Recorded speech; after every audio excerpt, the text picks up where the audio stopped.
नमस्कार दोस्तों।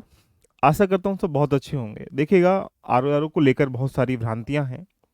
सिर्फ 2-3 मिनट में सारी भ्रांतियों को हम लोग एंड कर लेते हैं। पहली बात तो ये निकल के आता है कि कौन से विद्यार्थी आर एग्जाम में शामिल होंगे। लगातार मैसेज आने के बाद एक वीडियो आपके सामने प्रस्तुत कर रहा हूँ जहाँ पर आप सारे डाउट को समझ पाएंगे। सबसे पहली अगर बात कर लेते हैं कि आर के एग्जाम में अगर देखेंगे, आर के एग्जाम में अगर हम लोग देखें, दो स्टूडेंट के पीछे भ्रांतियां हैं। एक वो जिन उन लोगों ने फॉर्म भरा है लेकिन एग्जाम नहीं दिया, देखिएगा। एक वो जिन लोगों ने फॉर्म भरा है, एक प्रकार से फॉर्म भरा है और एग्जाम भी दिया। एक वो लोग हैं जिन उन लोगों ने फॉर्म भरा है और उन लोगों ने एग्जाम नहीं दिया है, यानी एक प्रकार से उनका एडमिट कार्ड जारी हुआ है। एक वो लोग जिन लोगों ने फॉर्म भी नहीं भरा है, देखिएगा, और जब फॉर्म नहीं भरा तो एग्जाम भी नहीं दिया है, देखिएगा। अब ये तीन तरह कैटेगरी के लोग हैं। एक वो लोग ये कह रहे हैं सर हमने फॉर्म भरा है लेकिन एग्जाम भी दिया है, तो ये तो डेफिनेटली है कि भाई आर का एग्जाम में जो लोग फॉर्म भरे हैं, एग्जाम दिए हैं, वो तो देंगे देंगे।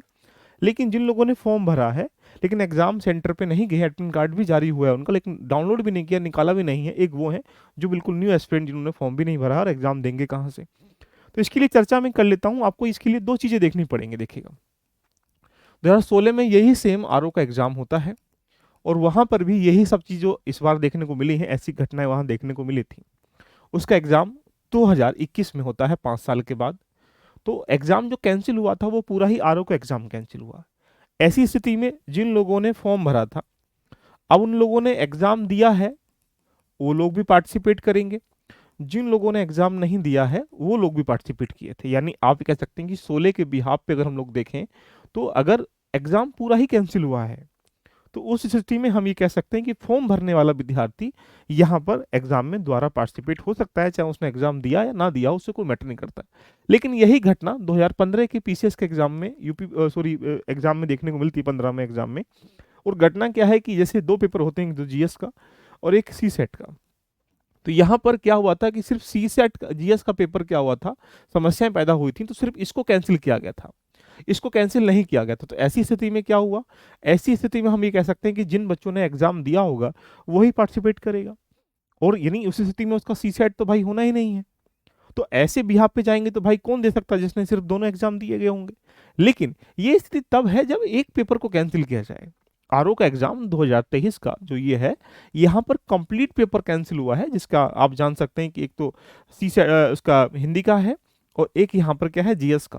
तो एक कंप्लीट पेपर कैंसिल किया गया। तो ऐसी स्थिति में आपके सामने जो यहाँ बेचैनी है कि जिन लोगों ने फॉर्म भरा है, एग्जाम दिया है, वो भी इसमें पार्टिसिपेट करेंगे, चाहे आप इस ग्रुप में, ए ग्रुप में आते हो। कुछ लोग यहाँ पर बी ग्रुप में आते हैं, जिन लोगों ने फॉर्म भरा है और यहाँ पर एग्जाम नहीं दिया है, वो लोग भी यहाँ पर एग्जाम देंगे। जहां तक आयोग का पूरा एक स्ट्रक्चर है और ये 99% सत्यता है इस बात में। ये प्रमाण पत्र आप देख भी चुके हैं 2016 के आरओ के एग्जाम में।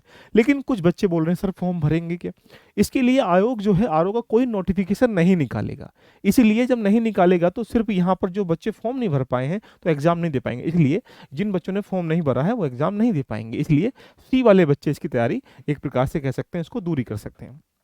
अब ये दो जो बच्चे हैं, इनको तैयारी करना पड़ेगा कि एग्जाम जो है अगर हम देखेंगे तो संभवतः जुलाई के मंथ में जा रहा है, देखिएगा। या तो जून के लास्ट में है, तो या तो जून के लास्ट में है और या जुलाई के फर्स्ट वीक में, यानी आप कह सकते हैं उसी 15-20 दिन के अंतराल में एग्जाम ये होना है, जिसका आदेश आपको कुछ दिन में देखने को आयोग की तरफ से मिल जाएगा। लेकिन इससे ज़्यादा चुनौती ये बन जाती है कि इस बार अगर आरओ के पेपर को आप देखेंगे तो इसका स्टैंडर्ड अगर देखा जाए पेपर का, तो आप लगभग इसको 3 भागों में देखा जाए स्टैंडर्ड को, पेपर को आधार पर। एक वो जो 20% आरओ के बिहाफ से पेपर बनाया गया था, लगभग 30% जो क्वेश्चन थे ये यूपीएससी लेवल के क्वेश्चन थे जो कि कथन कारण पर डिफाइन कर रहे थे, और 50% क्वेश्चन जो एक प्रकार से यूपीपीसीएस के सापेक्ष में। तो आरओ इसमें सिर्फ 20% एरिया लेके बैठा हुआ है।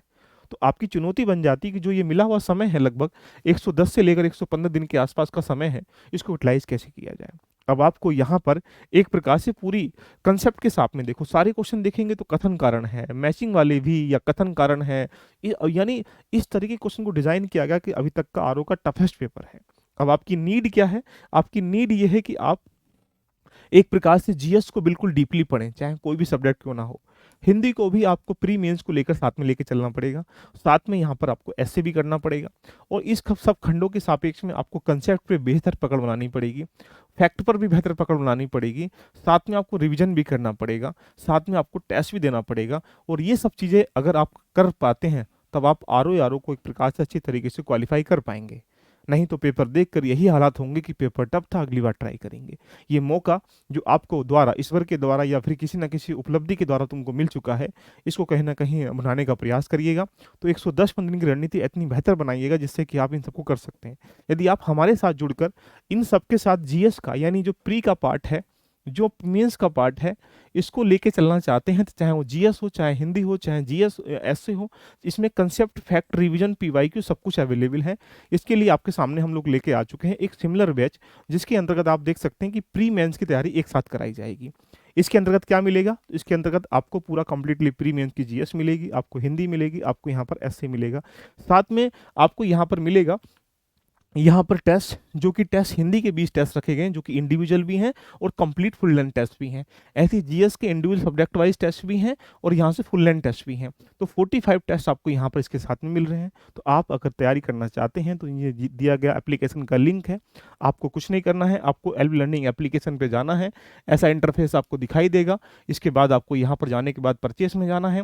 जैसे ही आप परचेस में जाएंगे तो यहाँ पर एक कोर्स आपको दिखाई दे रहा होगा, आरओ प्री मीन्स। इसके साथ जाकर आप 699 में इसको परचेज कर सकते हैं। अगर आप इसको अभी परचेज कर सकते हैं 699 करेंगे, लेकिन इसकी फीस जो है एक प्रकार से कुछ सीमित बच्चों के लिए रखी गई, उसके बाद इसकी फीस 999 हो जाएगी। तो इसका लाभ उठाने के लिए आरओ के साथ, बैच के साथ जुड़कर अपनी जर्नी को रेडी कर सकते हैं, लेकिन आपको एक प्रकार से बाउंड होकर पूरे कॉम्प्रिहेंसिव वे में पढ़ना पड़ेगा।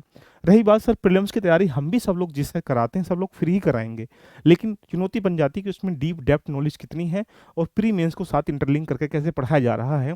जरूरी यह है कि जो यहाँ पर 140 क्वेश्चन जीएस के हैं, मेंस में 120 क्वेश्चन है, ये दोनों को साथ लेके चलना। क्यों? क्योंकि प्रीलिम्स के बाद मेंस में आपको बहुत कम समय मिलेगा और जब तक पूरी कॉम्प्रिहेंसिव तैयारी नहीं कर पाएंगे तब तक आरओ निकालना पॉसिबिलिटी नहीं है। तो दोस्तों देरी किस बात की, इस बैच के साथ जाकर अपनी जर्नी को लेके चल सकते हैं। बाकी चर्चा हम लोग नेक्स्ट सेशन में करेंगे। All the best, love you, लोफी, बाय बाय, टेक केयर। आपके पास नंबर भी दिए गए, कोई इन्फॉर्मेशन चाहिए तो इस पर कॉल करके नंबर को एक प्रकार से लगा सकते हैं। Bye bye.